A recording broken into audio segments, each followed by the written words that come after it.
Shalom. Again, giving honor and praise to the Creator and the Maker of heaven and earth. Just want to go over part two, the understanding that some saying the Old Testament contradicts itself, and go into explanations on how it does not. This being part two of the series. Now, in this particular part, we're going to go over the Hebrew and we're going to go over the English. So that way we can gain an understanding of certain things. And this is no way, shape, form, or fashion intended. You will notice that some of the people who attempt to state, as some that I've met and conversed with, not that it's about me, but some of the people I've met and conversed with who attempt to state that the Old Testament is speaking in contradictory ways against itself, are some of the same people who, no offense intended, do not speak Hebrew, do not care to learn Hebrew, have not cared to learn Hebrew, will probably never care to learn Hebrew, but at the same token know good and well that the Old Testament was written in Hebrew. And knowing good and well that if you make a statement to one person and then it goes to another person and by the time it comes back to you, that's not the same statement you made. You use and understand that logic. But at the same token, once it comes to something written, let's say Hebrew, and then it goes from the Hebrew to the Greek, and then from the Greek into the Latin, and then from the Latin into the English, you never caring about Hebrew, staying with the English, then want to sit there and state, oh, it's a contradiction. No. It's, to a certain extent, a lack of concern and study on certain people's part. Okay? Now, what I want to get into is in Genesis chapter 1, verse 31. So that way we can gain some understanding. We are in Genesis chapter 1, verse 31, and it says, "And God saw everything that he had made, and behold, it was very good. In the evening and the morning were the sixth day." So this right here is used by some to sit there and state that the things that the Most High made were good and even very good. And then they, in their understanding, go to Genesis chapter 6, verse 1. And it says this: "And it came to pass when men began to multiply on the face of the earth, and daughters were born unto them, that the sons of God saw the daughters of men, that they were fair, and they took them wives of all which they chose. And the Lord said, My spirit shall not always strive with man, for that he also is flesh.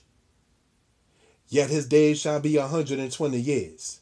There were giants in the earth in those days. And also after that, when the sons of God came in unto the daughters of men, that they bare children to them, the same became mighty men which were of old, men of renown. And God saw that the wickedness of man was great in the earth, and that every imagination of the thoughts of his heart was only evil continually. And it repented the Lord that he had made man on the earth, and it grieved him at his heart." Now, they will sit there and go into this part right here, believe it or not, and say that God did not like the fact that he had made man on the earth and that he had made things on the earth. And then sit there and go to Genesis 1, verse 31 again, where it says, "And God saw everything that he had made," which they say inclusive of man, "and behold, it was very good. In the evening and the morning was the sixth day." But see, what the people who try to use that kind of quote from Genesis 1:31 and in Genesis 6, 1 through 6, fail to understand is that it's called man being wicked. See, the people who present things that saying, oh, that's a contradiction, they forget about certain things, such as the fact of saying that the people have become corrupt. Because the same people who mention such and such as a contradiction does not care about righteousness, nor wickedness, nor uprightness, nor crookedness. So therefore, to them, like the Anton LaVey group with Satanism, do whatever as you want. Do as thou wilt. That's the kind of mentality that many of them have. So they don't have a balance of what's right and wrong. So the fact that Genesis 6 speaks about the wickedness of man, that don't matter. It's a contradiction because he said he didn't like it. As if everything you do is supposed to be liked by your maker. That's another high form of arrogance as well. You understand? So now, that should be self-explanatory. that when the Most High did not like what became of his creation is when his creation went astray. And you may find that some of the people who will see Genesis 1:31 and in Genesis 6:1 through 6 as a contradictory stance are some of the same people who will not, no offense intended, I'm not a psychiatrist and I'm not holier than thou. Some of them same people who will not do as it says in Genesis chapter 4, sin crouches at the door, into you it's a desire, but you can overcome it. You got some of them who will not sit there and want to overcome the evil. They'll just go like a big baby jellyfish, like what my daughter may call those kind of people, a big baby jellyfish, and just sit there and just wallow inside of their iniquity, as opposed to saying, let me not do that. Let me get the strength to sit there and not do X, Y, and Z. No, they're going to do X, Y, and Z and then try to blame it on their maker. But you can't do that. You understand? The contradiction is not in the Most High. The contradiction is in the fact of the children of men not keeping the ways of the Most High. So when the Most High judges upon it, don't sit back and then say, well, you said it was all good. What's the problem? The problem is what you became. You changed your own self from what was all good and very good in Genesis 1:31 and want to deal in lasciviousness and wickedness and the corruption and every evil thought of your heart. You didn't sit there and say, okay, there's a thought there. Let me get that out, man. What am I thinking about? You didn't second guess yourself. And you find some of those kind of people who say, you should never second guess yourself. That's wickedness, man. You should sit back and think, is that the right way to go about it? You cannot in life just go about it with your first impulse. That's why you find people getting, believe it or not, you find people getting a divorce and being friends after the divorce than they were being friends in a good with each other as a couple when they were married. Yeah, that exists because they went with their first impulse. They didn't stop and sit back and consider. That's what the book of Isaiah talks about. When it says the ox know his owner and the donkey his master's crib, but Israel does not know. My people do not consider. A lot of people don't consider. They just do things and whatever happens, happens. And then if you didn't sit back to think, was it the wise thing to do? Was it the better thing to do? You should think about that before you do the act, whatever the act is. You understand? So now that should be understood. For the next thing, if we will, let's go to Genesis chapter 2, verse 17. If we will. We are in the book of Genesis, chapter 2, verse 17. Okay, so we can gain understanding.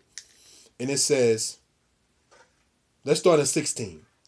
And the Lord God commanded the man, saying, of every tree of the garden thou mayest freely eat, but of the tree of the knowledge of good and evil thou shalt not eat of it, for in the day that thou eatest thereof, thou shalt surely die.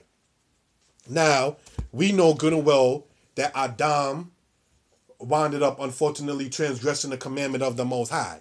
And he did go and partake of the knowledge of the tree of knowledge of good and evil. You see, and now let's go to, because this is some of the quotes that the people may take you to. Let's go to Genesis chapter 5, verse 5. And it says, and all the days that Adam lived were 930 years, and he died. And a lot of times they'll go and say, see, it says, in the day that you eat it, you should die. In Genesis 2:17, and then in Genesis 5:5, it says he lived 930 years. Brothers and sisters, we have to understand what exactly is going on. First off, a day in the scriptures is the word yom. This is why I'm saying we're going to get into some Hebrew. The word yom means day. The word yom also means time.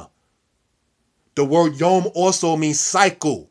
See, these are things that has to be noted and understood. See, this is why people who, no offense intended, don't know the linguistics of the scriptures will sit there and jump up and say, that's a contradiction. No, it's not. Sit back, because we all got to learn something. Nobody knows everything. You understand? So now in Genesis 2:17, where it says, in the day, and in that day he did die spiritually from the Most High. You were not on that same plane, because when you don't know right from wrong, as in the case with Adam before he partook of the tree of knowledge of good and evil, he was what you would call tamim, or perfect. But in the day that he partook of the knowledge of the tree of knowledge of good and evil, he became in a state of what you would call gawa, which means to start to perish. because you indulged in whatever the particular evil thing was. And after that, you will begin to die. You understand? Just the same. If somebody, heaven forbid, is even talking about a physical death, and they sit there and state, well, I'm dying. For instance, not to be racial or nothing, but use the white person's movie, for instance. In that movie, Forrest Gump, when Forrest, for whatever people want to say, oh, he was stupid and blah, blah, blah. When he heard that his mother was sick, he jumped right from the boat and swam, according to the way the movie is presented, to go and see his mother. And he said, Ma, what's happening? And she said, oh, Forrest, I'm dying. She's using that even in the present tense. Now, in the scriptures, the people will sit there and state certain things like, I go the way of the earth, or I'm going to rest with my ancestors. So there, even in before the actual last physical breath, there is still a state of dying.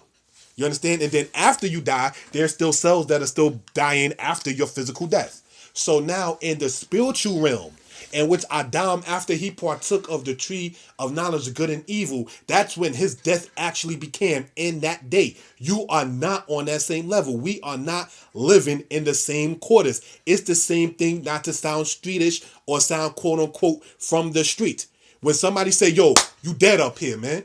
Physically, you still alive. But if you don't understand the lingo, the linguistics, and the culture of the people who's making the statement, then you'll be lost with your limited understanding. That's why the scriptures teaches us, and all that get understanding. Because everything is not just one boxed way with your tunnel vision. You understand? Now, let's understand something, if we will. Let's go to Genesis chapter 6, verse 19.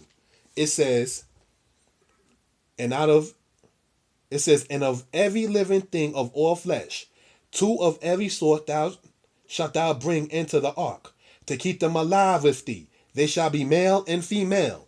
Okay, now, this is talking about Noah's ark, and sometimes people try to use this as a contradictory statement. But remember, we just read it in 6 verse 19, one more time. And of every living thing of all flesh, two of every sort shalt thou bring into the ark, to keep them alive with thee. It says two of every sort. They shall be male and female. So the two is one male and the second being the female. So that's how it was two of every sort. Male and female, they shall be. That's what it's talking about right there. Verse 20, of fowls after their kind, and of cattle after their kind, of every creeping thing of the earth after his kind, two of every sort shall come unto thee, to keep them alive. So the sort, male is one sort, the female is the other sort. So them coming together makes two sorts. So when it says of back in verse 19, of every living thing of all flesh, two of every sort shalt thou bring into the ark, to keep them alive with thee. They shall be male and female. So one sort is male, the other sort is female. Now, let's go to Genesis 7, verse 2. It says, of every clean beast thou shalt take to thee by sevens, the male and his female. And of the beasts that are not clean by two, the male and his female. Of fowls also of the air by sevens, the male and the female, to keep seed alive upon the face of all the earth. So what this is talking about right here is what? Verse 2, of every clean beast. And this is where a lot of people also don't think and consider that there are clean and unclean. So the two of every sort is two males and two females. That covers that aspect. Now, of all of that, there are certain beasts that are clean and there are certain beasts that are unclean. So of the clean beast, and you understand what clean and unclean is when you go to Leviticus 11. So to gain some understanding. All right. So now it says, of the clean beast you take in by seven, and the unclean you take in by twos. So therefore you had two male lions and two female lions. Okay, so let that be understood. You had 7 rams and 7 sheep. Or you see what I mean? That's how it went like that. Because the ram and the sheep to come together and they make lambs. The lion and the lioness come together, they make the little baby cub. That's how that works. But you will notice that unclean animals produced in litters. whereas the clean animals do not produce in letters as such. So that's an understanding from that. But if you don't understand clean and unclean, and the sort being one male and the other sort being female, that will go right over your head. Shalom.